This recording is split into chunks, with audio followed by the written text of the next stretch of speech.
Hey, what's up, everybody? Yeah, it's early, really early on this Monday morning. But, I got a comment from somebody over at DivnArt, and they were asking me about a little bit of a report or something that Ian Flynn had said over at Bumble King. And that was the fact that, as of right now, the way I see it, as of right now, or at least for the inevitable future, or for the time being, if you will, that there will be no Sonic Sally moments, if you know what I mean. No Son Alley moments. And, I heard about this from somebody else. Another fan mentioned this. I think it was at DeviantArt or at one of the forums. And I look at it this way. I do not think Ian Flynn is just going to toss out the whole Sonic Sally relationship dynamic. I really don't. I do not see him throwing out the whole Sonic Sally romance dynamic, boyfriend girlfriend, crush dynamic, if you will. Flirting dynamic, if you want to put it that way. I don't see him doing that. Yes, they're going to be good friends, and what female, what boy and girl, man and woman are not just good friends. That's a good direction to go in, but I do not see him just settling on that. I think he knows that it's just too obvious to a lot of longtime fans that he's gonna have to eventually put Sonic and Sally together in some way, or at least indicate they will get together.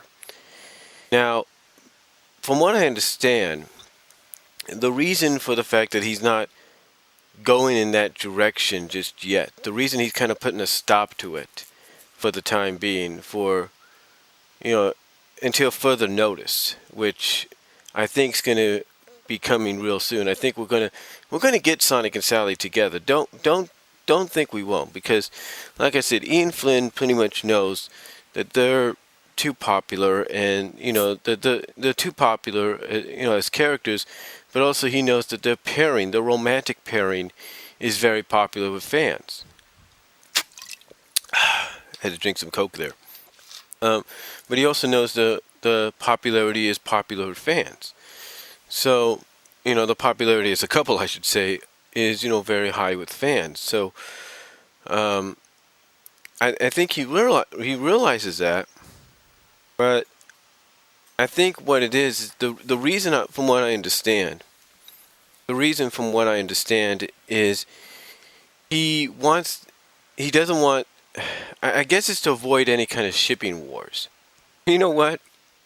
It's not going to matter if you try to put a stop to it by saying, hey, I'm just going to keep them as good friends, as BFFs, if you will. It's not going to matter if you try to do that, because guess what? Fans are still going to ship against each other. There's still going to be shipping wars. It doesn't matter. You think obviously this is going to stop the Son Alley fans from warring with the Son Amy fans or any other fans? No.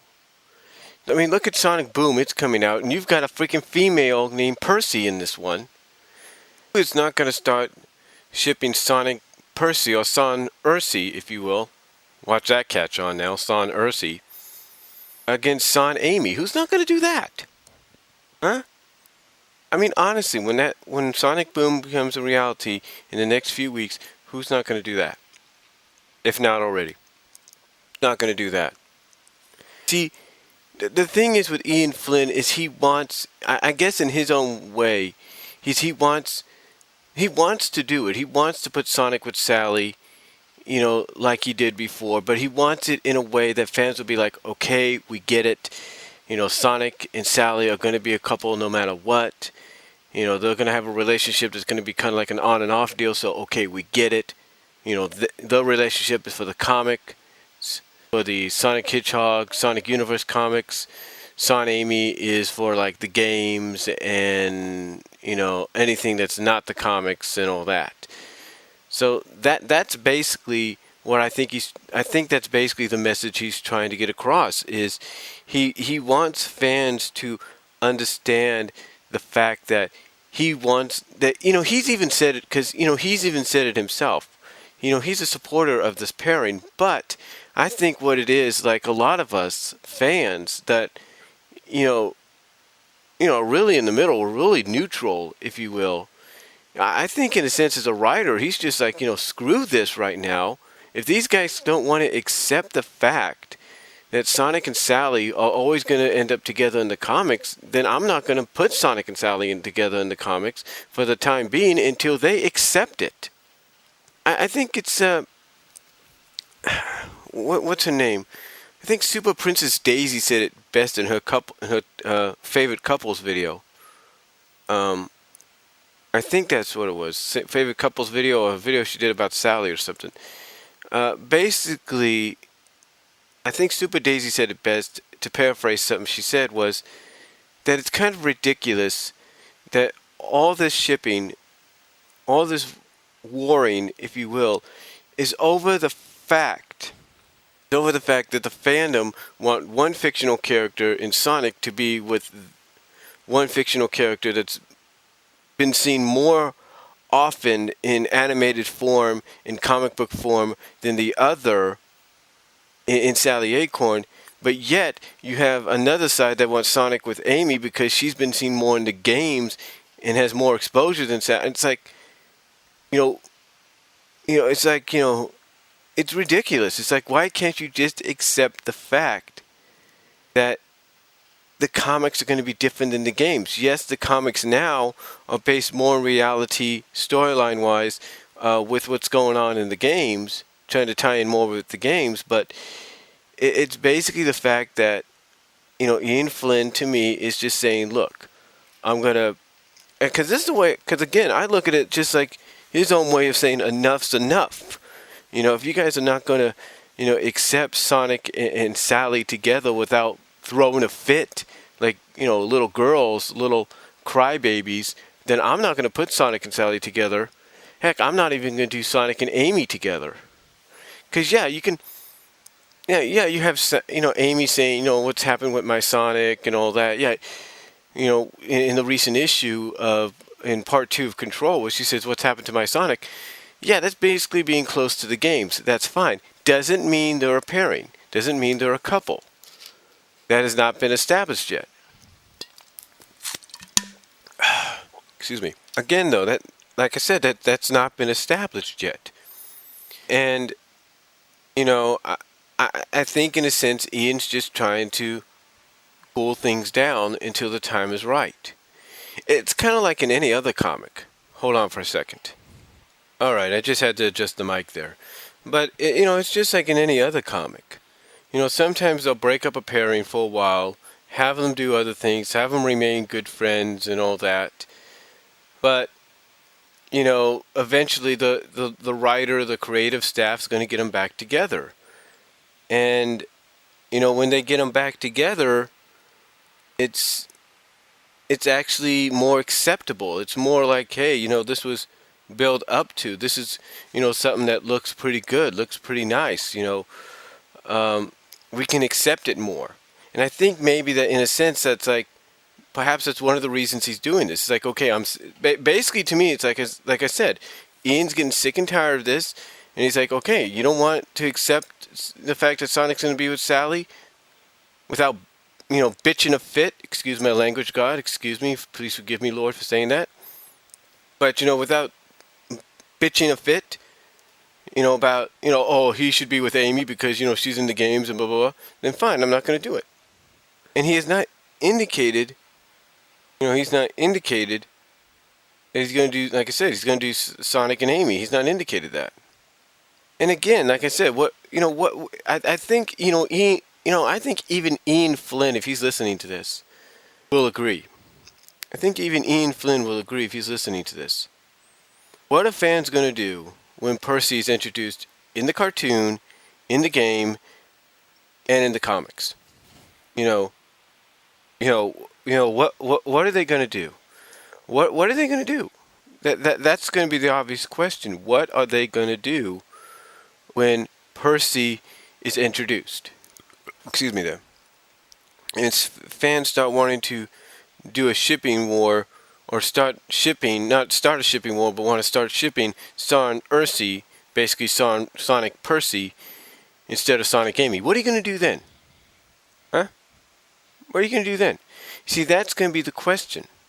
And I'm thinking, in a sense, like I said, Ian Flynn is probably going to stay away from it, let it cool down, and then when the time is right, he's going to start slowly building up to bringing Sonic and Sally back together to where when they do get back together, it'll be more acceptable from a fan's perspective, even fans that may not like it, it'll be more acceptable and more understanding of, okay, these two are meant to be together. You know, even though we want Sonic to be with Amy, we can see now from a story aspect that Sonic and Sally are meant to be together. But again, like I said, I think all this is the honest to God truth. I think all this is just Ian Flynn's way of saying, enough's enough, guys. Time to grow up and accept the fact that even if Sonic and Sally end up together in the comics, you know, you don't need to bitch and whine and complain about it and war with other fans about it because you want him to be with Amy. I think that's why he's cooling down right now. I think that's why he's not, as he puts it, going with the Sonic Sally moments just yet. He's kind of putting a stop to it, kind of cooling it down. And when the time's right, he's going to start to slowly and slowly and slowly build it back up. I just see that. I mean, I could be wrong, but I think history has pretty much shown that in the comics, despite who the writers have been, I mean, even when Ian Flynn came on board, that you could have Sonic and Sally as good friends, but as time goes on, that friendship starts to slowly build up into something more. We've seen that with Ian Flynn when he came on board back in, wow, it's been like over 100 issues now, 104 issues. He came on 104 issues ago. No, 105 issues ago. Wow. But it's been established then, in his 105 issues on the main comic, you know, also counting, if you will, the, God, how many issues has it been now for Universe? A lot. So counting what Universe he's done with Universe and the main comic, you know, basically throughout his entire run so far, which I think has been going on for 7 years now. 7 years. It's been going on that, in a sense, you know, he knows from personal experience, even as a ghost writer, ghost editor, that it's when Ken Penders was working there and other writers were working there, that it will slowly start to build back up. I mean, we saw that when Ken Penders was working on it. You know, we saw it when other writers were working on it. It slowly builds up. It, you know, you could separate them, keep them separate, if you will, but then you slowly build it back up. I mean, let's take a look at how long it took for Sonic and Sally to get back together before the whole situation with Worlds Collide, right? And 230 and such. How long did it take? 134, 222. 134, 222. Literally 88 issues. Yeah. 134, 222, 88 issues it took for these two to get back together. And that's no lie. 88 issues. And then you add 8 more issues, and it took 96 issues for it to all end. So basically, in a sense, you have 88 months from a comic book standpoint of these characters being separated to them getting back together. 88 issues, 88 months. You know how many years that is? Huh? You know how many years that is? That is 4 years. That is almost 8.5. That's right. That is basically 7.5 years. 7.5 years it took for them to get back together from a comic book standpoint. Hold on, I'm going to split this up into a second part.